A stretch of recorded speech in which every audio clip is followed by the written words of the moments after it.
Hi, I'm Dale Holliday coming to you from Corvallis, Oregon in the bountiful Willamette Valley.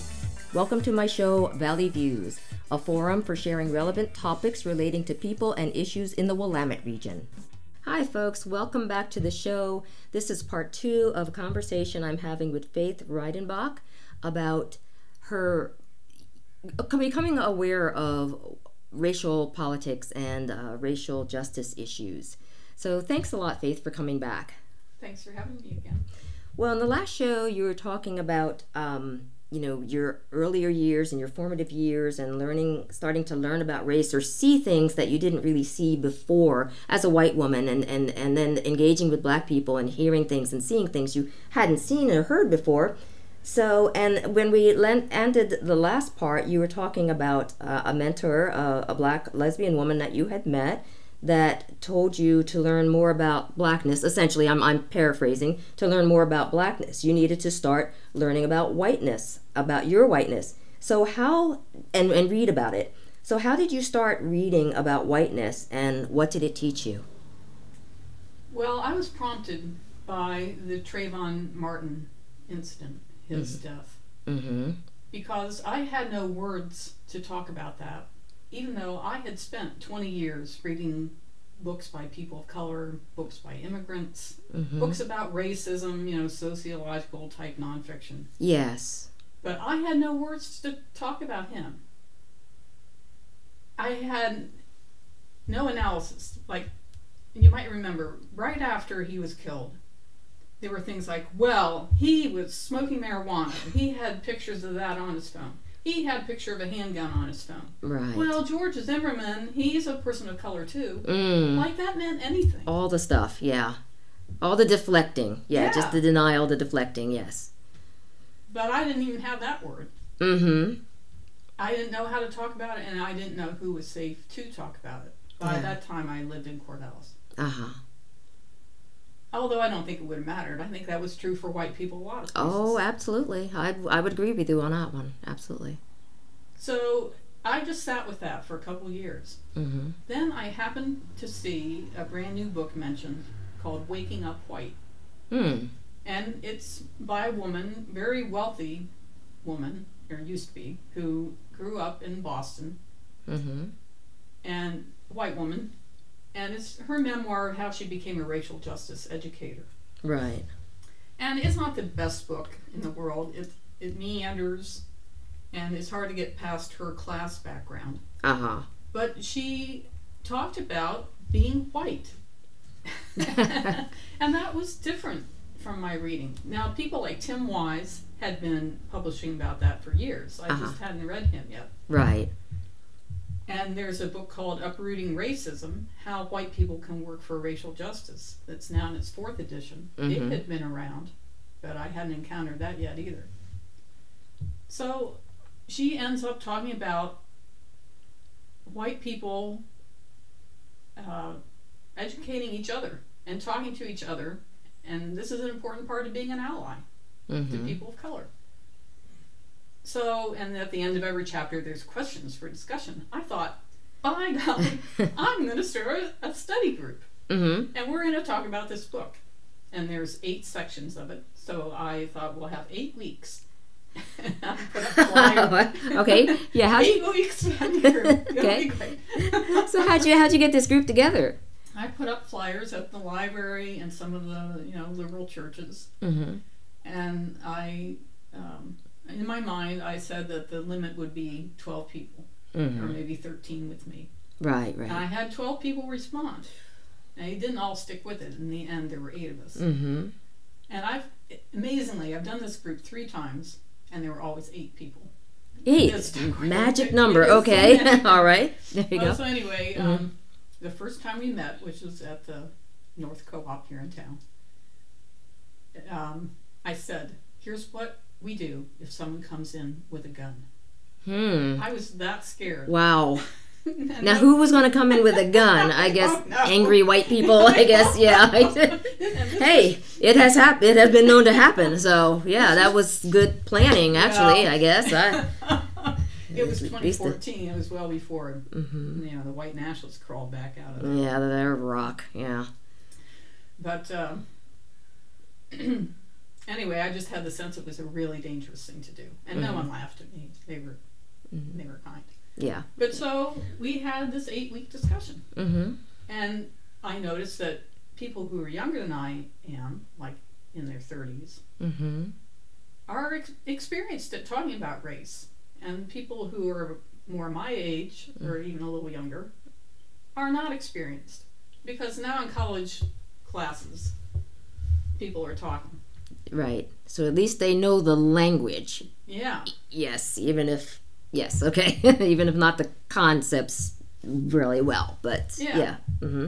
So we were sticking to this book, and I was really strict about crosstalk. I wasn't allowing crosstalk. Yeah, good. The last whole times. It was interesting because we had a white woman who was married to a Mexican national, and we had a Guatemalan man who was adopted very early by a white family and considers himself to be white. So they got into it a couple times. Interesting. And that was a big problem that first time around. And we talked some about class. In our slow way, you know, we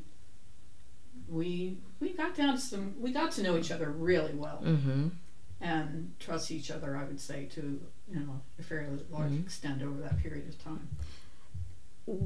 Were you able to determine why people came? Was there any prominent theme or? Yes, one woman had black children. Adopted. And let's see. One is from a family that her parents or her dad worked at OSU and knew a lot of people from other countries, and she grew up knowing people around the dinner table from other countries. So I think she was just really open. Yes. And she had been part of the she'd been part of these conversation circles that Corvallis had in the 80s that were about race. Interesting. So in the 80s, yes. New, so, yes, absolutely, and done, but it had to be done again. Yeah, always, yeah. Did any people, even though they came to the group, did you get any pushback from the people who actually participated, in terms of, I know they agreed to be with the group, but were they willing participants, or did some people get there and then say, just kind of push back on the whole concept? Or were they very interested in following this through and being open to these concepts? Well, the people who dropped out right away. Yeah, okay, so it's a quick fix with that. One woman who's a trans woman, or she's a non-binary person, I think. Yes. I think was just too knowledgeable. The book was too slow for her. But the core group that stayed, those 8 that stayed, would you say there were some good discussions or awakenings or?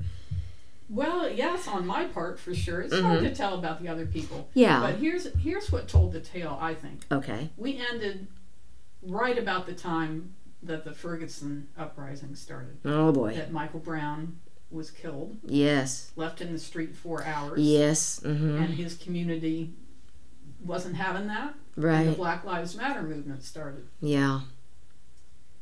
And so we were going to continue as a book group. That's what I think tells the tale, that people got something out of it. We were going to find other groups or other books to read together.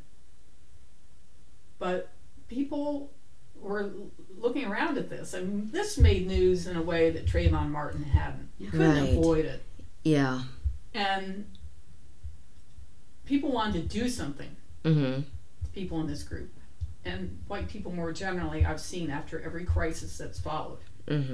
After the massacre in Charlotte, in Charleston. Do I have that wrong? It was for Charlottesville. Charlottesville was the Nazi march. Right, that's the one I thought you were talking. Oh, the church. Yes, that was in Charlotte. Yes. Yeah, to see, you can't even keep up. I mean, there's so many atrocities. Yeah. And then after Alton Sterling and Philandro Castile, that killing by police especially got people really upset. Oh yeah, it's one on top of the other. Yeah. But every time those things happen, I've seen a bunch more people join the NAACP, and a bunch more white people start saying, what can we do? Right, because it's so in your face. Yeah. Yeah. So we started a chapter of SURGE. Mm-hmm. And what does SURGE stand for? Showing Up for Racial Justice. Mm-hmm. Okay. It's a national organization. And at that time, a lot of chapters were starting. Yeah. And so we started the very messy work of trying to talk to more white people. Mm-hmm. Mm-hmm. And be accountable to people of color in this town while we were doing that. Yeah. And that's a balancing act. It really is. And you know what I like to tell people, especially what I like to tell white people when they seem so hesitant to talk about race and tiptoe around it, you know, sometimes you just will say the wrong thing. You know? I mean, you can't know what everyone's going to think is right. And if you don't mess up once in a while, you don't learn. And if you just stay very cautious and just, I just not want to deal with this, then nothing changes. And you don't grow as a person. That's either. Exactly right. Yeah. Paralysis of analysis. We want to have the perfect words. We want to wait till we have it all figured out. Never happened.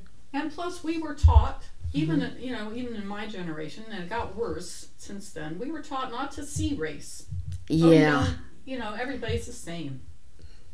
Yeah, I know, and that is, yeah, I mean, and you'll see it even in the newspaper, Mr. Jones, who happens to be black. Well,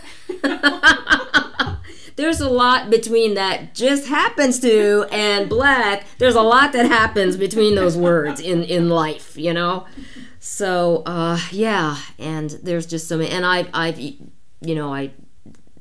know that people on the radio, if they've heard my earlier shows, they know that I went to a couple of SURGE meetings. They've heard some of the readings I did about things that white people say that are just crazy sometimes, and one of those is I'm colorblind.